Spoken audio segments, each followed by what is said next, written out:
la mirada. En la mañana hablamos acerca del capítulo 6 de San Lucas.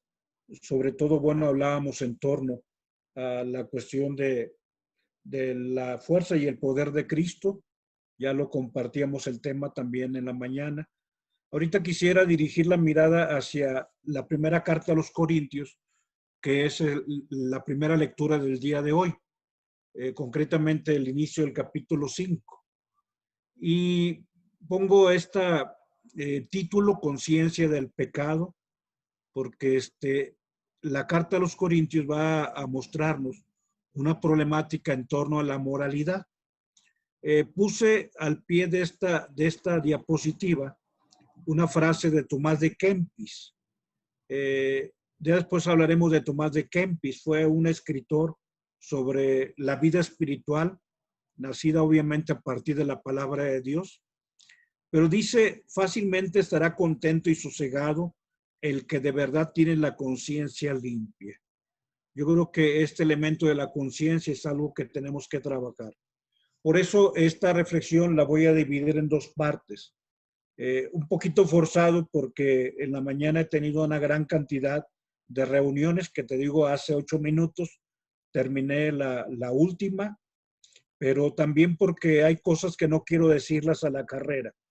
Entonces ahorita hablaremos un poco sobre la conciencia, y en la noche, quien pueda, trataremos de ubicar qué tipo de conciencia tenemos tú y yo. O sea, qué tipos de conciencias existen. Y ya tú y yo podríamos ubicar si es una conciencia verdadera, si es una conciencia errónea, si es una conciencia delicada, si es una conciencia laxa, si es una conciencia escrupulosa, si es una conciencia falsa. Entonces veremos los diferentes tipos de conciencia que hay. Vamos pues ahorita a tomar el texto del capítulo 5 de la primera carta a los Corintios. La primera carta del apóstol San Pablo a los Corintios. Se sabe de buena tinta que hay un caso de unión ilegítima en vuestra comunidad, y tan grave que ni los gentiles la toleran. Me refiero a ese que vive con la mujer de su padre y ustedes están orgullosos. Estaría mejor ponerse de luto y pidiendo que el que ha hecho esto desaparezca de vuestro grupo. Lo que es yo, ausente en el cuerpo, pero presente en espíritu, ya he tomado una decisión como si estuviera presente. Reunidos vosotros en nombre de nuestro Señor Jesús, y yo presente en espíritu con el poder de nuestro Señor Jesús, entregar al que ha hecho eso en manos del diablo. Humanamente quedará destrozado, pero así la persona se salvará en el día del Señor. Ese orgullo vuestro no tiene razón de ser. ¿No sabéis que un poco de levadura fermenta toda la masa? Barré la levadura vieja para hacer una masa nueva, ya que sois panes ácimos, porque ha sido inmolada vuestra víctima pascual, Cristo. Así pues celebramos la Pascua no con levadura vieja, levadura de corrupción y de maldad, sino con los panes ácimos de la sinceridad y la verdad.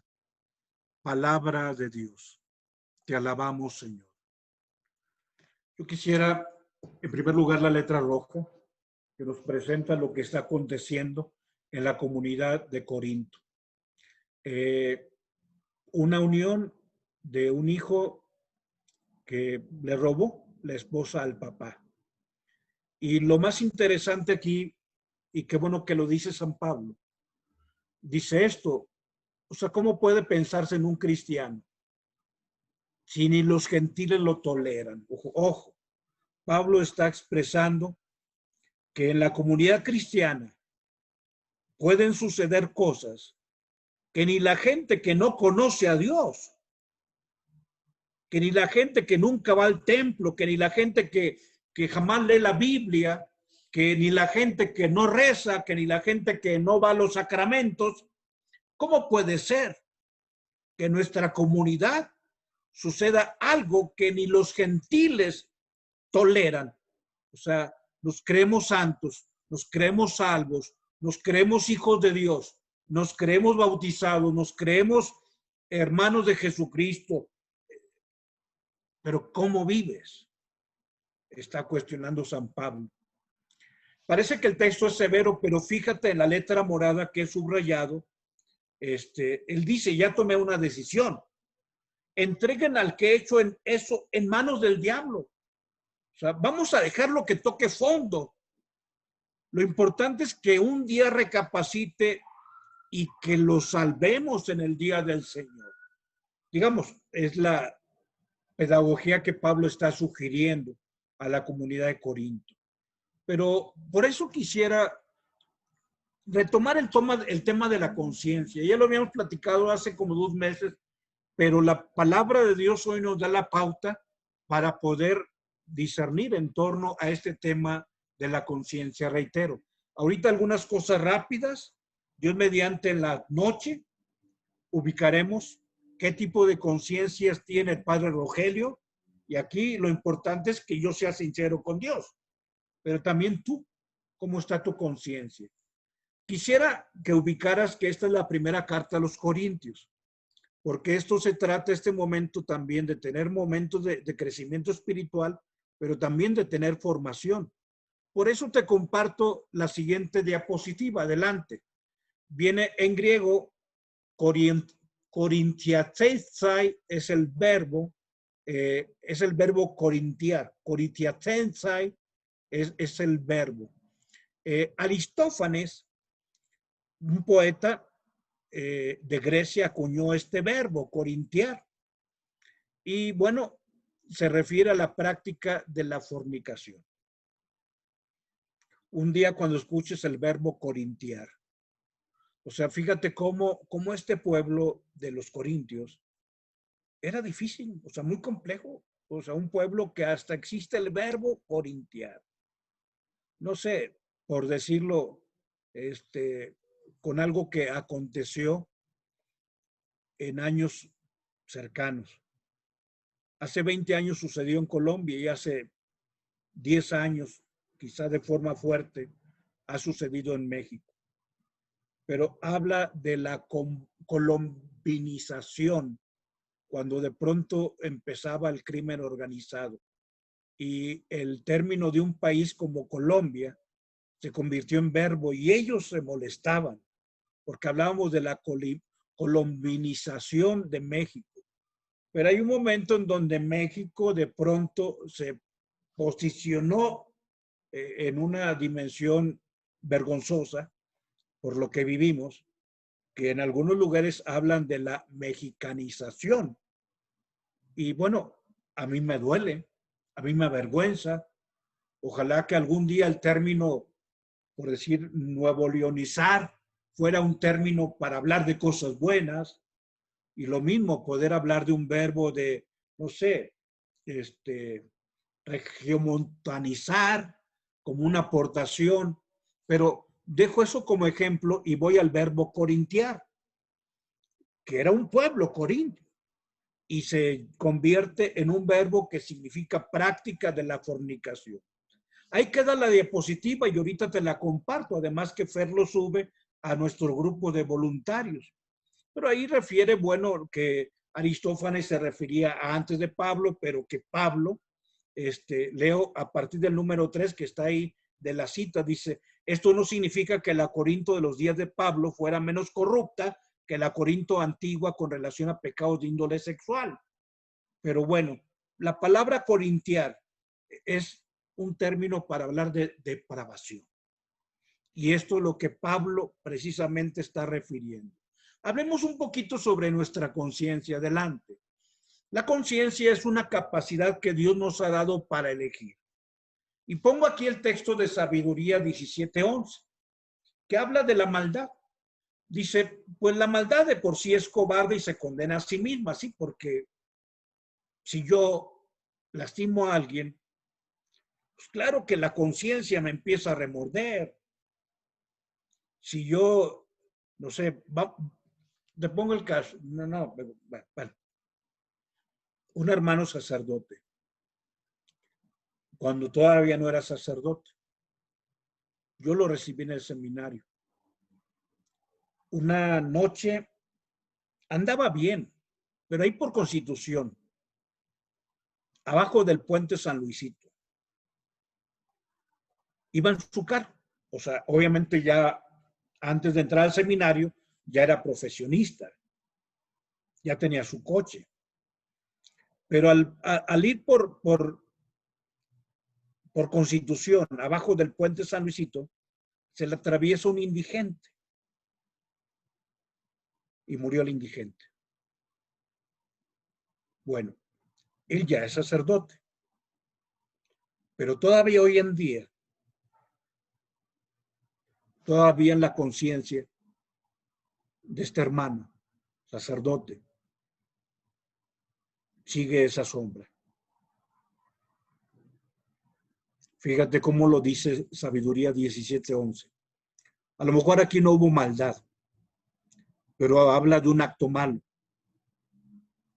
Pues la maldad de por sí es cobarde y se condena a sí misma.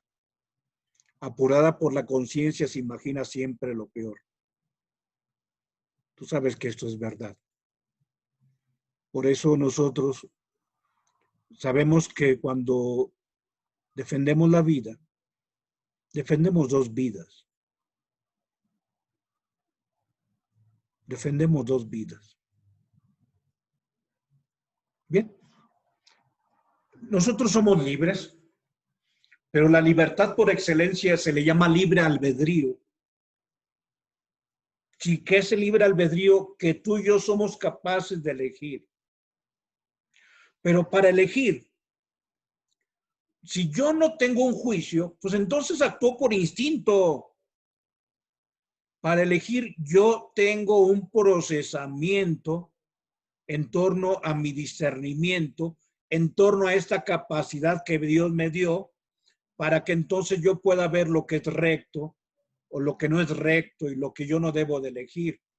Reitero, si lo que dice el parrafito abajo de la letra azul, si tú y yo no tuviéramos discernimiento, perdóname que lo diga, no estoy ofendiendo ni a ti ni a mí. Yo sería un animalito, o sea, ¿cómo? Y perdóname que lo diga, y en ninguna manera yo quiero meterme en cuestiones de morbo, pero el animalito copula porque es un animalito, le llega la inclinación, llegan sus tiempos, o sea, se mueve por instinto, se mueve, pero tú y yo somos personas. Y nosotros sí tenemos capacidad de elegir. Y tenemos leyes que nos rigen. Si alguien no conoce la palabra de Dios, lo que dice aquí sabiduría, hay una conciencia interna donde te dice, no hiciste lo correcto. Por eso hablamos de una ley moral, que puede ser el interior, lo que Dios grabó en nuestro corazón, la conciencia, o puede ser exterior, lo que Dios nos dice en su palabra, en la revelación, que se convierte en nuestros mandamientos. Pero en este caso, el ser humano, que somos tú y yo, somos libres para elegir. El problema, adelante, con lo que hemos visto precisamente lo que el apóstol San Pablo ha mencionado, es que hoy se ha debilitado la conciencia. Y hoy, digamos, se habla del pecado y se habla del crimen y de lo antisocial y todo, pero actualmente hemos deformado estos conceptos porque de pronto el pecado ya no es pecado, sino es enfermedad. Y de pronto lo malo no es malo, porque pues cada quien sabe y dice lo que es malo. Y espérame, o sea, ¿cómo que cada quien dice lo que es malo y lo que es bueno? No, porque entonces cuidado, la anarquía es lo peor que puede pasar. Porque alguien puede pensar que no es malo quitarme a mí de en medio. Y eso se llama anarquía. Cuidado, porque esto es lo que está pasando. Hay un momento en que decimos que los bebés nos estorban y hoy se dice que los ancianitos nos estorban. Cuidado, mucho cuidado. El problema es que en lo social ya no se usa la palabra malo.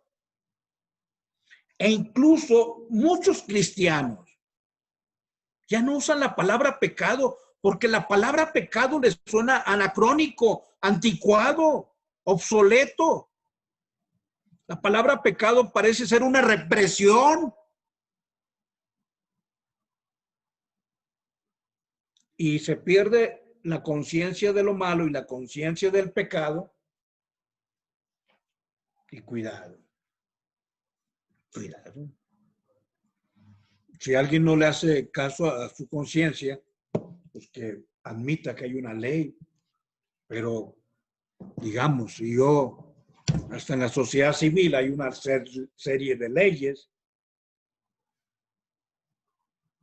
y si yo me cruzo el semáforo en rojo, yo estoy cometiendo una falta. O sea, yo elijo, pero yo asumo que me pasé la luz en rojo. Hablemos sobre los conceptos que se usan para hablar del pecado y de lo malo. Adelante. Un primer concepto es lo tonto. Así le llamamos a lo que es reprensible que haya hecho nuestro ser querido, o sea, nuestra familia, el hijo o ahora los abuelos defendiendo al nieto. Incluso lo mío, o sea, lo malo es tonto. O sea, ¿qué hizo el nieto? Pues hizo una tontera. Espérame. O sea, ese nieto que cometió una tontera ya tiene 21 años. Y esa tontera, o sea, lo tonto es sinónimo de lo insondable, o sea, lo que no puede sondearse, lo que aparentemente no puede tener una capacidad de percepción. Y entonces no puedes comprenderlo. Y entonces, bueno, lo que hizo el muchacho fue una tontería, pues que tiene 9 meses de gestación y que no debe privarse de la posibilidad de existir. O sea, ¿por qué tienes que contener una vida cuando tú eres incontinente? Sí, tú no tienes capacidad de contenerte. Tú no tienes capacidad de dominarte. O sea, ¿por qué contener una vida cuando tú no te contienes? Contente tú. Domínate tú. ¿Por qué contener? ¿Por qué terminar? ¿Por qué acabar con una vida cuando yo soy el que no tengo continencia? Es que hizo una tontera el niño. Sí, solo que, pues esa tontería se llama a manejar alcoholizado a las 4 de la mañana. Y esa tontería que hizo tu niño, pues costó la vida de 2 personas que iban en el otro coche, de personas que ya, pues ya nadie les ve regresar. Y nadie se lo regresa a la vida. Otro concepto que hemos usado para camuflajear nuestro pecado es la ocurrencia. Adelante. O sea, ¿qué es lo que hizo? Pues era una ocurrencia, hombre. La ocurrencia, vamos a decirlo, es algo no pensado. Es algo que se te ocurrió.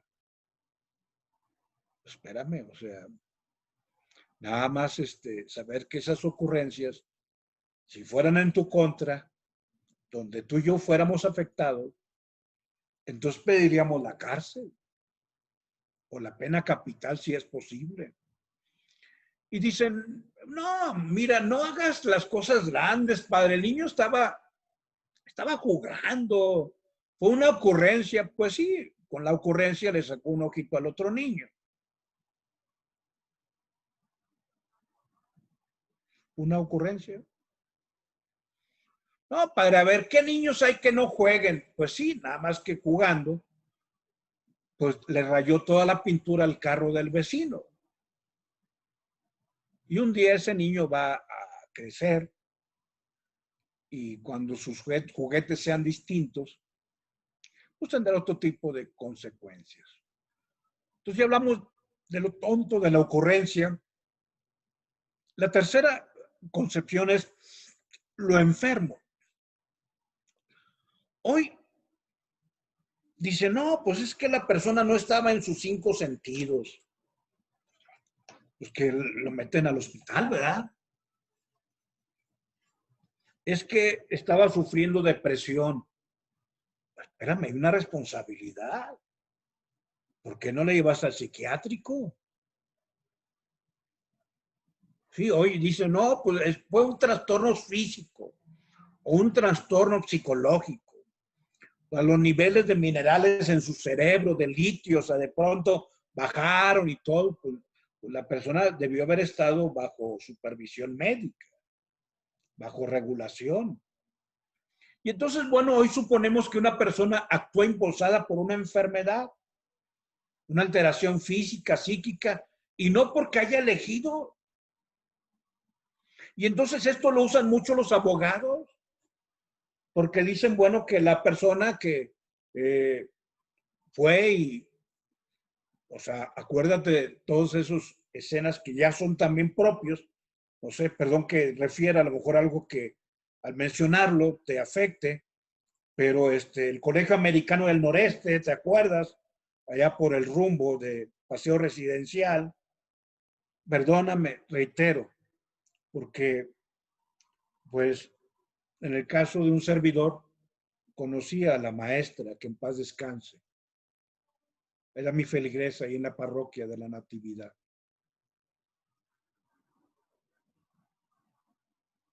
Pero hoy dice, no, pues es que hubo un trastorno y entonces pues ya no hay culpabilidad.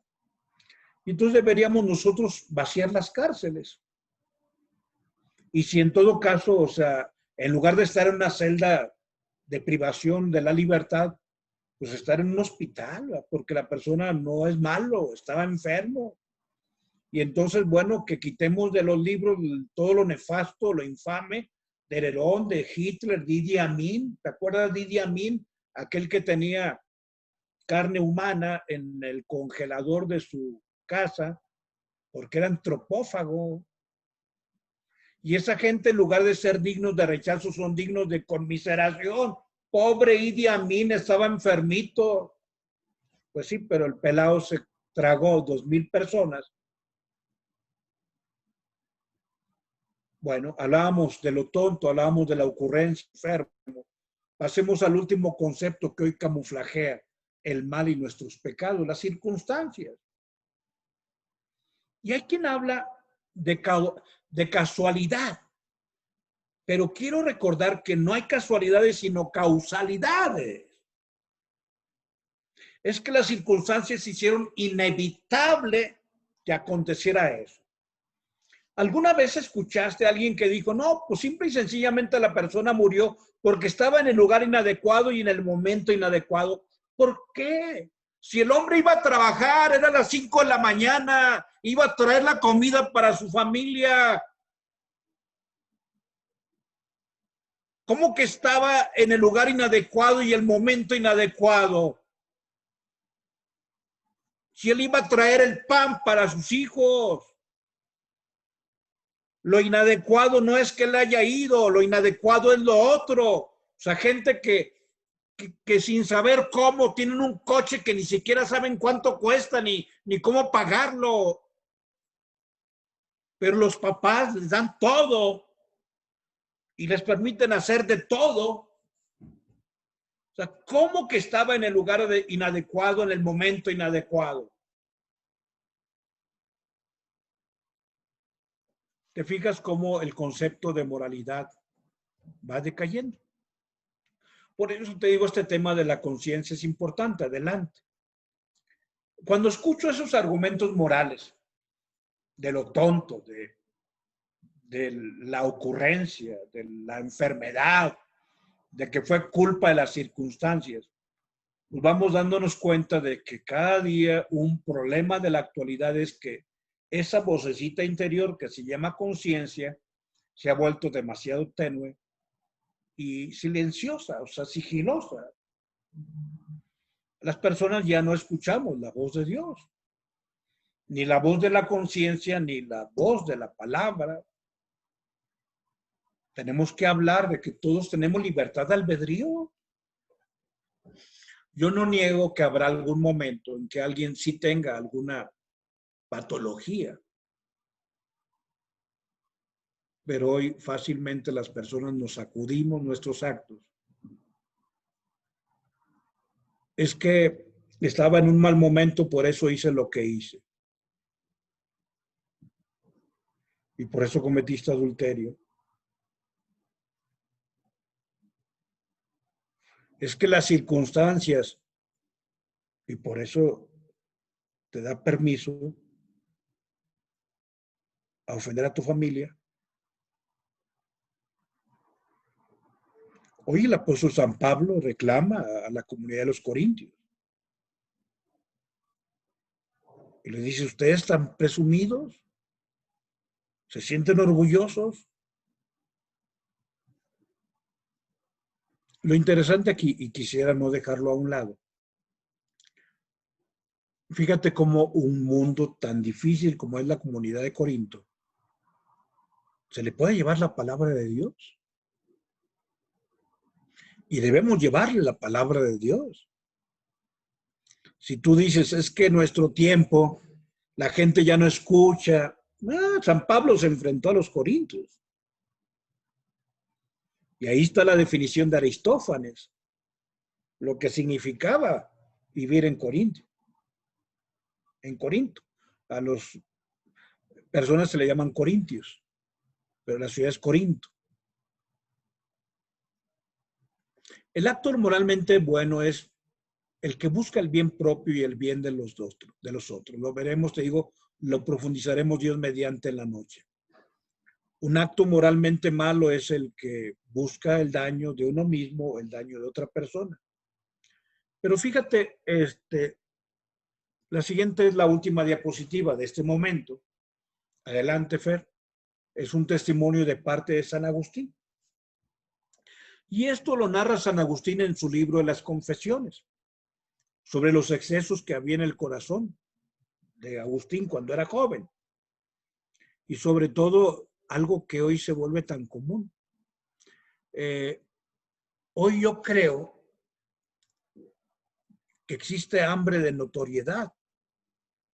Agustín quería sobresalir a cualquier costo. Pero todos esos tal shows que se llaman,